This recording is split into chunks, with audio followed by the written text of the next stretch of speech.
Le Seigneur soit avec vous. Et avec votre esprit. Évangile de Jésus-Christ selon saint Jean. Gloire à toi, Seigneur. Le premier jour de la semaine, Marie-Madeleine se rend au tombeau de grand matin. C'était encore les ténèbres. Elle s'aperçoit que la pierre a été enlevée du tombeau. Elle court donc trouver Simon-Pierre et l'autre disciple, celui que Jésus aimait. Et elle leur dit : « On a enlevé le Seigneur de son tombeau et nous ne savons pas où on l'a déposé. » Pierre partit donc avec l'autre disciple pour se rendre au tombeau. Ils couraient tous les deux ensemble, mais l'autre disciple courut plus vite que Pierre et arriva le premier au tombeau. En se penchant, il s'aperçoit que les linges sont posés à plat. Cependant, il n'entre pas. Simon-Pierre, qui le suivait, arrive à son tour. Il entre dans le tombeau. Il aperçoit les linges posés à plat, ainsi que le suaire qui avait entouré la tête de Jésus. Non pas posé avec les linges, mais roulé à part, à sa place. C'est alors qu'entra l'autre disciple, lui qui était arrivé le premier au tombeau. Il vit et il crut.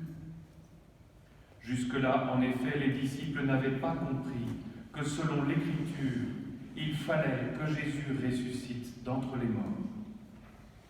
Acclamons la parole de Dieu. Louange à toi, Seigneur Jésus.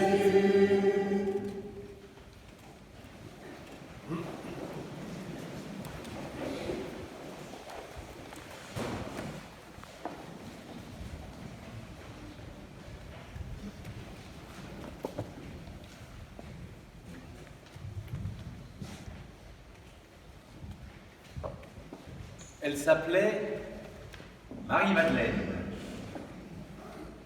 Cette femme avait fait une rencontre dans sa vie. Une rencontre qui avait bouleversé sa vie. Une rencontre qui l'avait délivrée de ce qu'elle était, de son projet qui n'était pas très bon.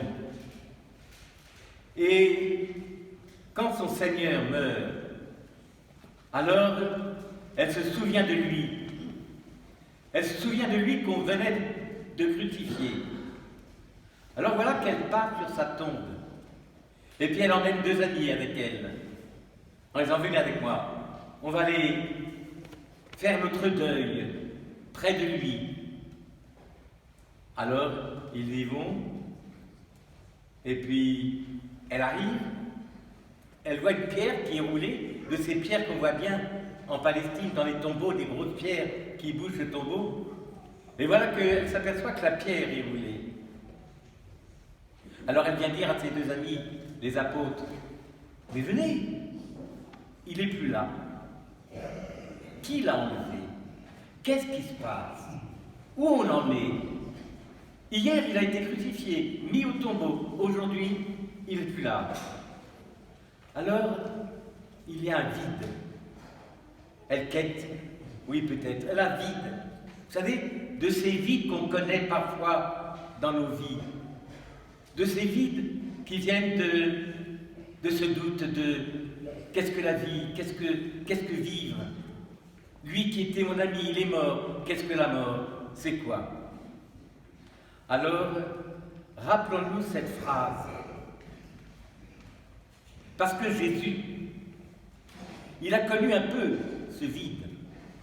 Quand il dit : Père, si tu veux, écarte de moi cette coupe. Cet homme Jésus devait souffrir de ce vers quoi il marchait. Cette nuit-là, c'est cette nuit qu'à notre tour, nous pouvons vivre nos larmes, nos doutes, nos souffrances. Elles sont vraies. Ce n'est pas simplement du remords, du sentiment. C'est quoi mourir? C'est quoi vivre? C'est quoi? Alors, cette nuit en nous, que Jésus n'enlève pas d'un bout de baguette magique. Il faut vivre. C'est passionnant et parfois c'est dur. Et c'est donc dans le premier instant de ma vie, puisque ma vie est déjà en Dieu. C'est dans ces nuits-là que surgit un mot. Résurrection. La résurrection. C'est quoi? Si je prenais mon micro et que je passais pour faire un radio-trottoir, qu'est-ce qu'on répondrait? Qu'est-ce que je répondrais? Qu'est-ce qu'on pourrait répondre? La résurrection. On y croit ou on n'y croit pas? C'est quoi? Alors, écoutons. Jésus va nous dire la résurrection. C'était quand il a dit, parce qu'il avait annoncé la résurrection, l'annonce de la résurrection, c'était quand Jésus a dit « Il faut que je retourne vers mon Père. » Oui, la résurrection, c'est être avec Dieu. Et Saint Jean nous dit qui est cet être divin, qui est ce Dieu-là, quand Saint Pierre nous dit bien-aimé, bien-aimé. Alors, qu'est-ce qu'il nous dit de Dieu? Qu'est-ce qu'il nous dit de nous? Écoutons, bien-aimés, aimons-nous les uns les autres, puisque l'amour vient de Dieu. Cet être divin, Dieu, c'est l'amour. Celui qui n'aime pas n'a pas connu Dieu. Celui qui aime est né de Dieu et connaît Dieu, car Dieu est amour. Aimez, vous qui avez l'expérience de la vie, nous, jeunes ou adultes, aimer, c'est quoi?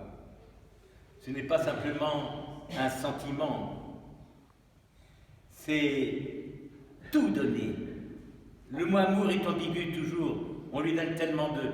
Mais si on dit le mot don, si on dit le mot partage, tout donner et se donner soi-même, Dieu ne cesse pas, aujourd'hui, dans cette vie de Malakoff et en notre terre, Dieu ne cesse pas de se donner. Dieu ne cesse pas, il est un don, il n'est qu'un don de lui-même.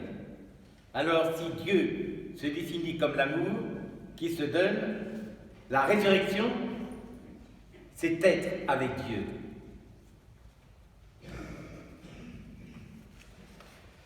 Notre résurrection, frères et sœurs, c'est que, à l'instant où je suis mis au monde, à cet instant-là, Dieu me donne quelque chose, un don de lui. Il les fit hommes et femmes, et Dieu vit que cela était bon. En vous, en moi, il y a depuis ce jour de la création, ce jour où je suis né, il y a déjà Dieu en moi qui se donne, car Dieu vit que c'était bon, et il a été déjà dans ce don de lui-même. La vie éternelle qui m'habite déjà, c'est une vie qui donne sens à ma vie. Qu'est-ce que vivre? Qu'est-ce que naître? Qu'est-ce que mourir? Et voilà que dans ce questionnement, un souffle passe et me dit, Dieu a mis en toi sa vie. Tu auras à la faire grandir avec lui, mais tu es déjà un être divin. C'est grand un homme. C'est un être divin. Nous voyons ainsi que toute vie, et ça, relisons les journaux de tous les jours, toute vie est une vie pour qu'elle soit donnée. Elle prend une dimension d'une valeur infinie. Quand il me dit, le Seigneur, quand il me regarde, il me dit, dis Louis, tu as du prix à mes yeux. Quelle grandeur, quelle beauté de l'homme qui est déjà habité de cette source divine qu'est Dieu. C'est pour cela que toute vie, frères et sœurs, est importante, que ma vie est importante, quelles que soient les difficultés.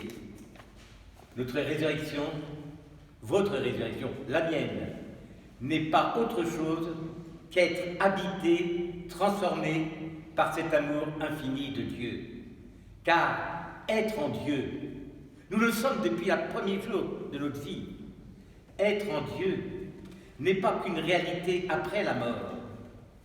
Cette vie avec lui, cette transformation par Dieu en Dieu est déjà commencée aujourd'hui dans notre vie terrestre. Vous êtes, je suis déjà en être de résurrection, car je suis déjà habité par ce Dieu et ce Christ ressuscité. Cela veut dire que celui qui met en nous son amour pour qu'à notre tour on puisse aimer. La résurrection, frères et sœurs, ce n'est pas un au-delà hypothétique.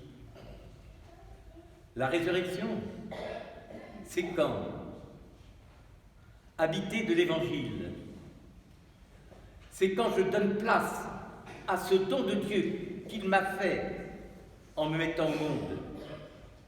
La résurrection, c'est aujourd'hui, quand j'essaye, quand je veux, quand je prie, pour que ce monde, en ce monde, l'homme soit aimé et respecté. Quand ce monde se bâtisse un univers de paix et de partage, c'est aujourd'hui l'enjeu de mon avenir. C'est aujourd'hui que je ressuscite avec le Christ. Et quand je ferai ce passage, alors je verrai celui qui s'est tout donné à moi. Je verrai le Christ qui, en ce jour de passion et de résurrection, a déjà aujourd'hui ouvert la vie pour que je l'accueille dans le quotidien de mon existence. Ne courons pas après la résurrection, elle est là. Quand ce monde est habité de l'amour de Dieu, quand ce monde est habité et qui se nourrit à ce Dieu qui se donne à nous dans les sacrements, dans sa parole, quand je me bats pour un monde plus beau, quand mon frère a du prix pour moi, eh bien, dans ce mouvement-là, la résurrection est vécue en ce monde. Amen. Amen. Amen.